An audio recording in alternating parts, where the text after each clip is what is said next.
സുഖം തന്നെയല്ലേ? ഇന്ന് ഞങ്ങൾ ഇവിടെ ഉണ്ടാക്കിയിരിക്കുന്നത് ഒരു ടേസ്റ്റ് ഉള്ള ഒരു ഐറ്റമാണ്. അതെന്താണ് നമുക്ക് നോക്കാവേ.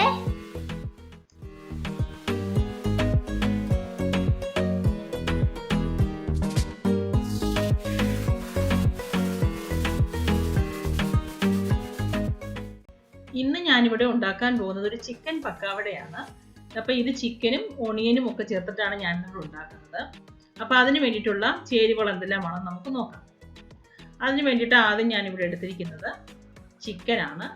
ചിക്കൻ ഞാനിവിടെ ഒരു 400 ഗ്രാം ചിക്കൻ എടുത്തിട്ടുണ്ട്. ഇത് ഉപ്പും വിനാഗിരിയും ഒക്കെ ചേർത്ത് കഴുകി വെച്ചിട്ടുള്ള ചിക്കനാണ്. ഇത് ഇതേപോലെ ചെറിയ പീസസ് ആയിട്ട് നിങ്ങൾ കട്ട് ചെയ്ത് വെക്കണം.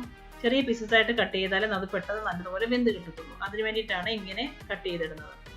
അടുത്തതായി ഇതിലേക്ക് 1.5 ടീസ്പൂൺ കാശ്മീരി ചില്ലി പൗഡർ എടുത്തിട്ടുണ്ട്. അതേപോലെ 1/2 ടീസ്പൂൺ പെരിഞ്ജീരകത്തിൻ്റെ പൊടി, അതേപോലെ 1.5 table spoon ginger garlic paste, അതേപോലെ 1 teaspoon garam masala, 1/2 teaspoon pepper powder. ഇത്രയുമാണ് ഞാനിവിടെ എടുത്തിരിക്കുന്ന പൊടികൾ. അതേപോലെ 1 ടേബിൾ സ്പൂൺ ലെമൺ ജ്യൂസ് ഞാൻ ഇതിലേക്ക് എടുത്തിട്ടുണ്ട്. പിന്നീട് ആവശ്യത്തിന് ഉപ്പും ചേർത്തിട്ടുണ്ട്. അപ്പോൾ പൊടികളും എല്ലാം ചേർത്ത് ginger garlic paste, lemon juice, ആവശ്യത്തിന് ഉപ്പ്, ഇതെല്ലാം ചേർത്ത് നമുക്ക് നല്ലതുപോലെ ഇത് മിക്സ് ചെയ്ത് വെക്കാം. ഇങ്ങനെ മാരിനേറ്റ് ചെയ്യുന്ന സമയത്ത് ഉപ്പ് കുറവാണെങ്കിൽ നമുക്ക് ഉപ്പ് കൂടുതലായിട്ട് ആഡ് ചെയ്ത് കൊടുക്കാവുന്നതേ ഉള്ളൂ. ഉപ്പ് ശകലം എപ്പോഴും മുന്നോട്ടായിരിക്കണം.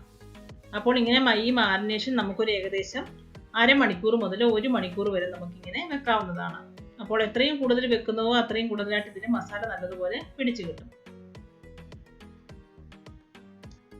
അടുത്തതായി ഇതിലേക്ക് ഒരു വലിയ സൈസ് ഓണിയൻ നീളത്തിലരിഞ്ഞത്, അതേപോലെ ആവശ്യത്തിന് മല്ലിയില, പച്ചമുളക് നിങ്ങളുടെ എരിവിന് ആവശ്യമായിട്ടുള്ള നിങ്ങൾക്ക് എടുക്കാവുന്നതാണ്.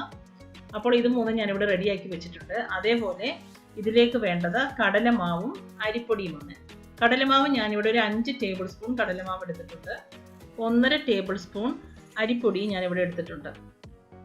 ഇപ്പോൾ ചിക്കനൊക്കെ മാരിനേറ്റ് ചെയ്ത് വെച്ചിട്ട് ഇപ്പോൾ 1 മണിക്കൂർ ആയിട്ടുണ്ട്. ഇനി ഇതിലേക്ക് നമ്മൾ അരിഞ്ഞു വെച്ചിരിക്കുന്ന ഓണിയൻ പീസസ് നമുക്ക് ഇതിലേക്ക് ആഡ് ചെയ്ത് കൊടുക്കാം.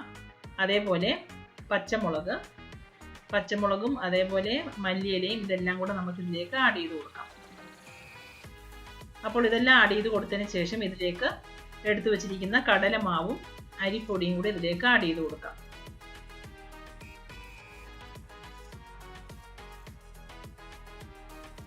അടുത്തതായി ഇതിലേക്ക് ആവശ്യത്തിന് ഉപ്പും കൂടെ നമുക്ക് ചേർക്കാം.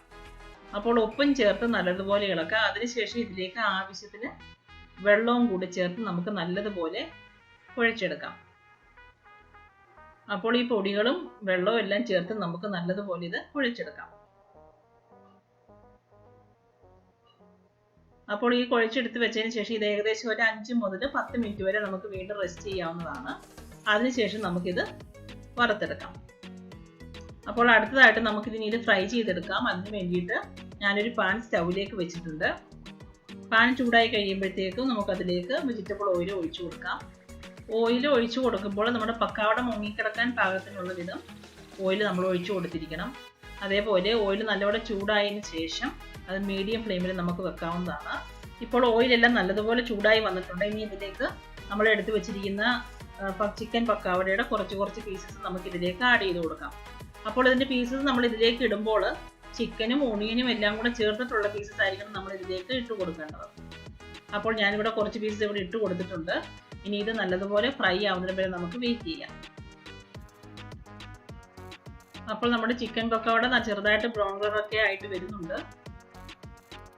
ഏകദേശം ഒരു 3-4 മിനിറ്റ് കഴിയുമ്പോഴത്തേക്ക് നമ്മുടെ ചിക്കൻ പക്കവട റെഡിയാവും. ഇപ്പോൾ ഇത് ഏകദേശം 2 സൈഡും ബ്രൗൺ കളറായിട്ട് വന്നിട്ടുണ്ട്. ഇനി നമുക്കിത് കിച്ചൺ ടിഷ്യൂയിലേക്ക് മാറ്റാവുന്നതാണ്.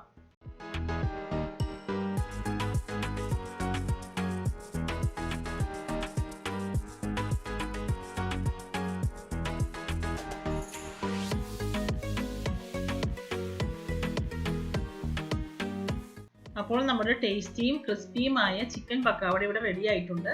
ഇത് നിങ്ങൾ ഒരു പ്രാവശ്യമെങ്കിലും വീട്ടിലൊന്ന് ഉണ്ടാക്കി നോക്കണം. എല്ലാവർക്കും വളരെയധികം ഇഷ്ടപ്പെടും.